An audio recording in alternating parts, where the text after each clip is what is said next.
여러분, 진심으로 환영합니다. 오늘 우리는 기독교 역사상 가장 오래되고 가장 무거우며 동시에 세상 사람들로부터 가장 많은 오해를 받고 있는 질문 하나를 정면으로 마주하려고 합니다. 신앙생활을 오래 하신 분이든 아니면 이제 막 성경을 읽기 시작하신 분이든 마음속 깊은 곳에서 한 번쯤 이런 솔직한 의문을 품어보신 적이 있으실 겁니다. 하나님은 전지전능하시다면서요. 그렇다면 아담과 하와가 선악과를 먹고 타락할 줄 뻔히 다 아셨을 텐데 도대체 왜 굳이 에덴 동산 한가운데에 그토록 위험한 나무를 두셨습니까? 그렇지 않습니까? 차라리 처음부터 그 나무를 아예 만들지 않으셨다면 인류의 이 비극적인 타락과 질병 그리고 수많은 고통도 애초에 없지 않았겠느냐는 뼈아픈 항변입니다. 여러분, 저는 이 질문이 결코 불경건하거나 단순히 기독교를 공격하기 위한 억지 생떼라고 생각하지 않습니다. 오히려 이것은 우리 내면에 아주 깊게 자리 잡고 있는 매우 정직하고도 절박한 영혼의 탄식입니다.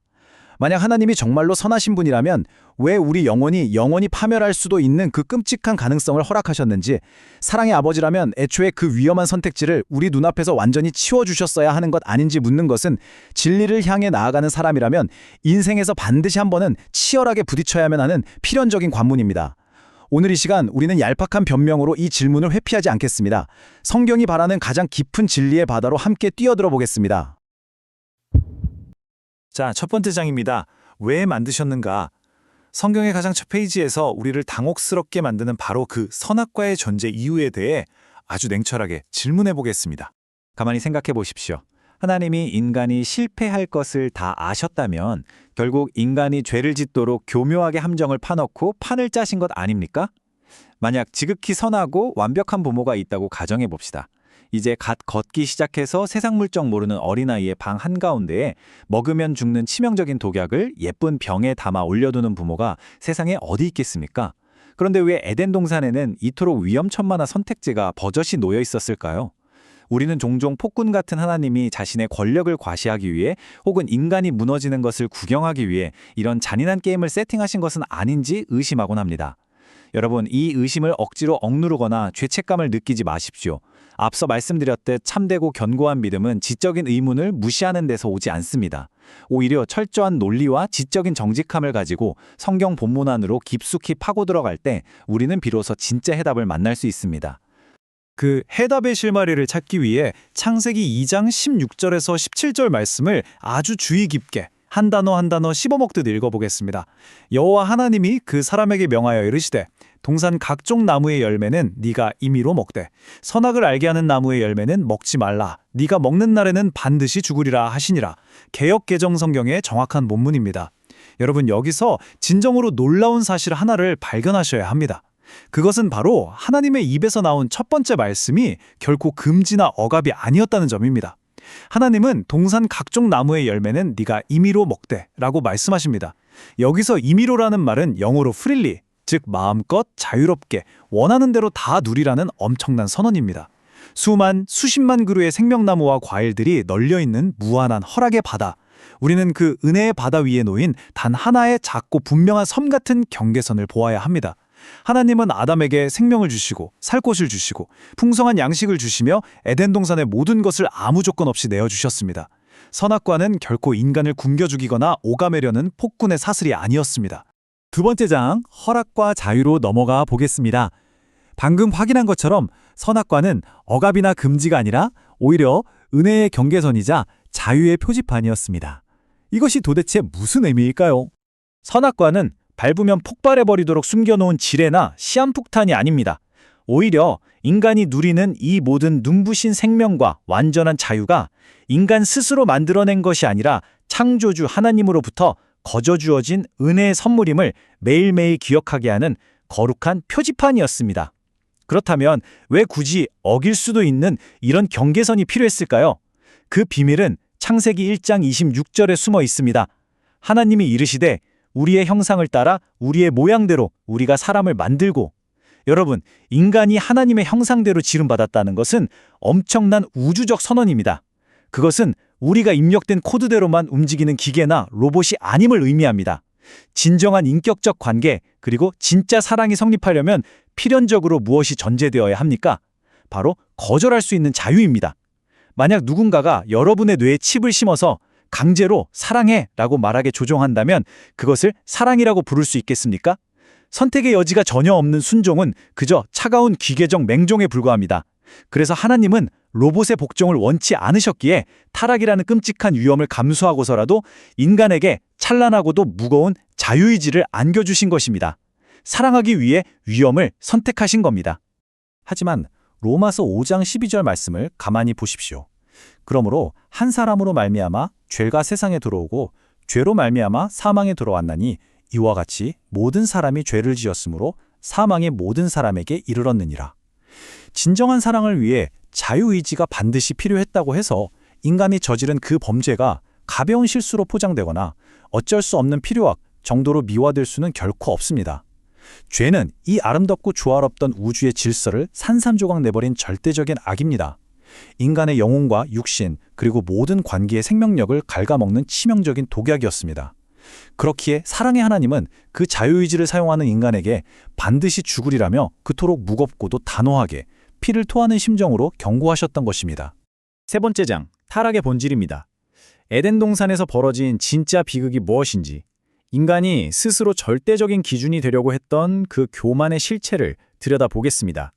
여러분, 인류의 타락은 단순히 아담과 하와가 먹지 말라는 과일 하나를 몰래 따먹은 식습관의 위반 문제가 아닙니다.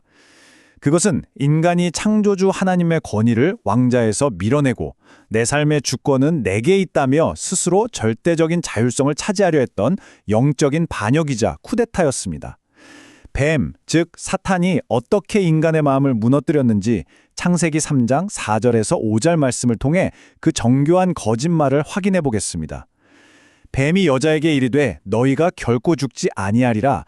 너희가 그것을 먹는 날에는 너희 눈이 밝아져 하나님과 같이 되어 선악을 알 줄 하나님이 아심이니라. 사탄의 유혹을 보십시오. 과일이 맛있어 보인다고 유혹한 것이 아닙니다. 사탄은 매우 정교하게 하나님의 선하신 성품 그 자체를 겨냥했습니다. 하나님이 사랑으로 경고하신 반드시 죽으리라는 말씀을 결코 죽지 아니하리라로 180도 뒤집어 버렸습니다. 이 한마디로 하나님은 순식간에 인간의 자유를 억압하고 거짓말을 일삼는 째째한 독재자로 전락해버리고 만 것입니다. 사탄이 인간의 영혼에 심어준 이 치명적인 거짓의 씨앗은 정확히 세 가지의 단계로 요약됩니다. 첫째, 하나님이 정말 너희를 사랑해서 과일을 먹지 말라고 하셨을까? 라며 가장 근본적인 하나님의 사랑을 의심하게 만들었습니다. 둘째, 하나님이 너희가 똑똑해져서 신처럼 될까봐 무언가 정말 좋은 것을 교묘하게 감추고 계신 것 아닐까? 라며 하나님의 선하심을 철저히 왜곡했습니다. 셋째, 하나님 따위는 필요 없어. 네가 스스로 선과 악을 판단하고 네 삶의 주인이 되는 너만의 신이 될 수 있다. 며 자율성이라는 달콤한 환상을 심어주었습니다. 여러분, 소름 돋지 않습니까? 이것은 먼 옛날 호랑이 담배 피우던 시절의 신화가 아닙니다. 오늘날 21세기 현대사회를 지배하는 끝없는 불안과 우울, 그리고 하나님을 향한 끊임없는 반역의 밑바탕에는 정확히 이 세 가지 거짓말이 소름 끼치도록 동일하게 작동하고 있습니다. 우리는 여전히 매일매일 사탄이 이 거짓말에 속아 넘어가고 있습니다. 창조주라는 절대적이고 선한 기준을 버리고 인간이 스스로 선하게 기준을 정하며 살아갈 때 과연 어떤 일이 벌어지는지 아십니까? 성경은 그 결과를 참혹할 정도로 생생하게 고발합니다. 사사기 21장 25절 말씀입니다. 그때에 이스라엘의 왕이 없으므로 사람이 각기 자기의 소견에 옳은 대로 행하였더라. 각자 자기가 옳다고 생각하는 대로, 내 감정이 이끄는 대로, 내 욕망을 유일한 도덕적 기준으로 삼고 살아가는 세상. 겉보기에는 아무런 간섭이 없는 완벽한 유토피아처럼 들립니다. 하지만 인류 역사가 피로 써내려가며 증명하듯 절대적인 하나님의 기준이 사라진 세상은 결코 자유롭지도 평화롭지도 않습니다. 그곳은 힘있는 자의 탐욕이 약한 자의 권리와 생명을 무자비하게 짓밟는 끔찍하고 잔인한 정글로 변모하고 맙니다. 하나님을 잃어버리고 왕자를 차지한 인간의 자율성은 결국 자비 자신은 물론이고 이웃과 세상 전체를 파괴하는 참담한 혼돈을 불러올 뿐입니다. 네 번째 장, 예지와 십자가로 신학적 깊이를 더해보겠습니다. 앞서 자유의지에 대해 말씀드렸지만 여전히 풀리지 않는 묵직한 질문이 남습니다. 안다는 것과 시킨다는 것의 본질적인 차이를 다루어 보겠습니다. 아무리 자유의지가 중요하더라도 전지하신 하나님이 인간이 타락할 것을 미리 다 아셨다면 결국 그 불행을 막지 않고 방조하신 1차적 책임은 하나님께 있는 것 아니냐? 이런 질문이 당연히 따라옵니다. 야고보서 1장 13절 말씀을 먼저 보겠습니다. 사람이 시험을 받을 때에 내가 하나님께 시험을 받는다 하지 말지니 하나님은 악에게 시험을 받지도 아니하시고 친히 아무도 시험하지 아니하시느니라. 자, 우리의 일상적인 상황으로 예를 하나 들어보겠습니다. 어떤 부모가 식탁 위에 달콤한 사탕을 두고 잠시 외출합니다. 부모는 아이의 성향을 너무 잘 알기에 10중 8구 참지 못하고 그 사탕을 먹을 것이라 예상합니다. 하지만 부모가 결과를 미리 예측했다고 해서 부모가 아이의 입을 벌려 억지로 사탕을 밀어 넣은 것입니까? 결코 아닙니다.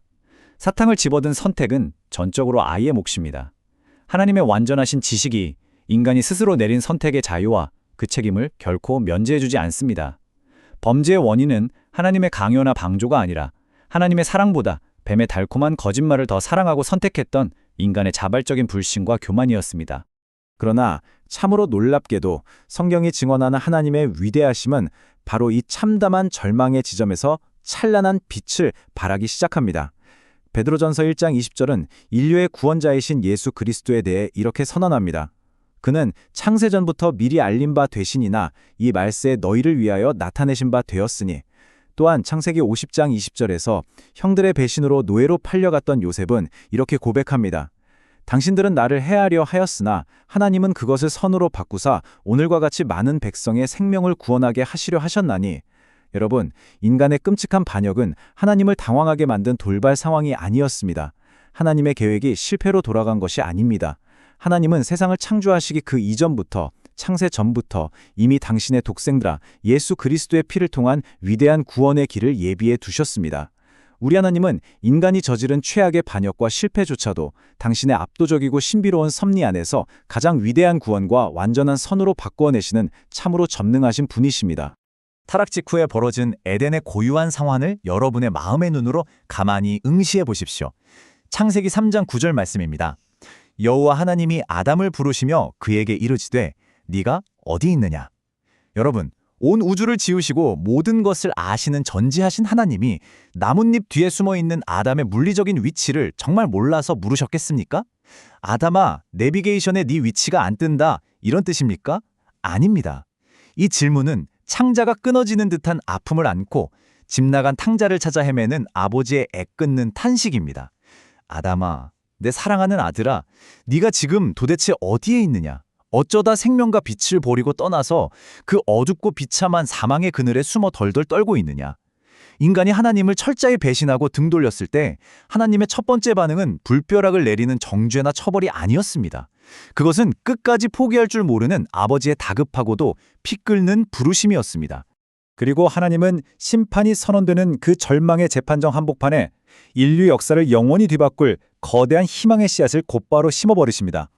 창세기 3장 15절, 성경에서 가장 감격스러운 구절 중 하나를 읽겠습니다. 내가 너로 여자와 원수가 되게 하고 내 후손도 여자의 후손과 원수가 되게 하리니 여자의 후손은 내 머리를 상하게 할 것이요 너는 그의 발꿈치를 상하게 할 것이니라 하시고. 기독교 신학은 이 위대한 구절을 가리켜 원시 복음, 즉 최초의 복음이라고 부릅니다. 장차 여자의 후손으로 오실 메시아 예수 그리스도께서 십자가에서 사탄의 권세를 완전히 짓밟으실 것이라는 궁극적인 승리의 약속입니다. 아담과 하와가 일으킨 반역의 먼지가 채 가라앉기도 전에 하나님은 이미 자기 하나뿐인 아들의 생명을 희생의 담보로 내어놓는 가슴 벅찬 은혜의 구원을 선언하셨던 것입니다. 5번째 장, 2명의 아담입니다. 이제 우리는 에덴 동산의 비극에서 출발하여 골고다의 십자가 언덕으로 이어지는 기가 막히게 놀라운 구속의 신비와 대칭을 들여다보게 될 것입니다. 마태복음 26장 39절과 로마서 5장 19절 말씀을 함께 보겠습니다. 마태복음은 겟세마네 동산에 예수님을 이렇게 기록합니다. 내 아버지여, 만일 할만하시거든 이 잔을 내게서 지나가게 하옵소서. 그러나 나의 원대로 마시옵고 아버지의 원대로 하옵소서 하시고. 그리고 로마서 5장 19절은 선언합니다. 한 사람이 순종하지 아니하므로 많은 사람이 죄인 된 것 같이 한 사람이 순종하심으로 많은 사람이 의인이 되리라. 여러분, 이 성경의 완벽한 대칭이 보이십니까? 첫 번째 아담은 에덴 동산의 선악을 알게 하는 나무 앞에서 하나님의 뜻이 아니라 내 뜻대로 하겠다며 교만의 손을 내밀어 열매를 따먹었고 그 결과 온 인류의 끔찍한 사망의 저주를 가져왔습니다. 그러나 마지막 아담이신 예수 그리스도는 겟세마네 동산에서 땀방울이 핏방울이 되도록 기도하시며 나의 원대로 마시옵고 아버지의 원대로 하옵소서라며 철저히 자기 자신을 부인하셨습니다. 그리고 골고다 언덕에 저주받은 십자가 나무 위에 스스로 달리심으로써 막혀있던 생명의 문을 우리를 향해 활짝 열어제치셨습니다. 첫 번째 아담이 나무에서 가져온 죽음을 두 번째 아담이 나무에 달리심으로써 생명으로 바꿔내신 것입니다. 이 위대한 구속의 여정은 나무라는 아주 일관된 상징을 통해 성경 전체에 흐르고 있습니다. 창조의 시작점인 에덴 동산에서 비롯된 인간의 처절한 실패는 역사의 한복판 골고다 언덕에 세워진 구속의 십자가 나무를 거쳐 마침내 요한계시록의 새 예루살렘 영광스러운 회복의 자리로 우리를 인도합니다. 요한계시록 22장 2절 말씀은 이렇게 찬란하게 선포합니다. 길 가운데로 흐르더라 강 좌우에 생명나무가 있어 12가지 열매를 맺되 달마다 그 열매를 맺고 그 나무 잎사귀들은 만국을 치료하기 위하여 있더라. 스스로 신이 되려다 죄를 짓고 에덴의 생명나무로부터 비참하게 쫓겨났던 인간은 오직 그리스도 십자가의 보혈로 깨끗하게 씻음받아 그 영원한 생명나무 앞으로 다시 감격스럽게 돌아오게 됩니다.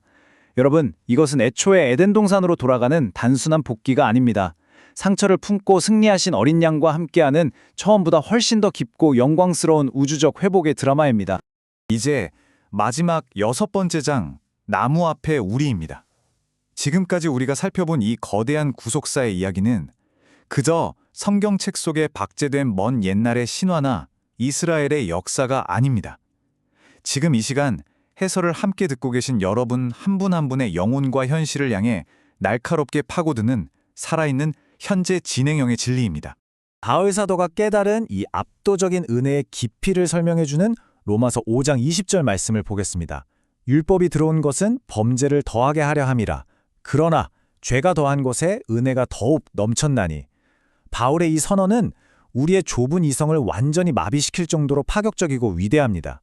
인간이 스스로 왕이 되겠다고 만들어낸 죄악의 골짜기가 아무리 끝없이 깊고 어두울지라도 그 모든 실패와 반역을 덮고도 남을 만큼 하나님의 은혜의 바다가 무한히 더 넓고 깊다는 거룩한 선포입니다. 우리가 저지른 그 어떤 치명적인 실패와 절망도 우리를 포기하지 않으시는 십자가의 그 집요하고도 맹렬한 은혜를 결코 막아설 수 없습니다. 그렇다면 이제 이 거대한 진리의 빛 앞에 직면한 우리는 아주 무겁고도 개인적인 질문 앞에 서야 합니다. 나는 지금도 내 삶의 중심에 선악과를 두고 서 있지 않은가? 매일매일 우리가 살아가는 일상 속에서 에덴의 그 갈림길은 끊임없이 반복되고 있습니다. 여러분, 오늘 하루 나의 알량한 지식과 이기적인 욕망만을 유일한 기준 삼아 내 마음대로 선과 악을 판단하며 사시겠습니까? 아니면 나의 연약함을 인정하고 생명의 주관자이신 하나님의 선하심을 절대적으로 신뢰하며 그분의 따뜻한 다스림과 은혜 안으로 겸손히 들어가시겠습니까?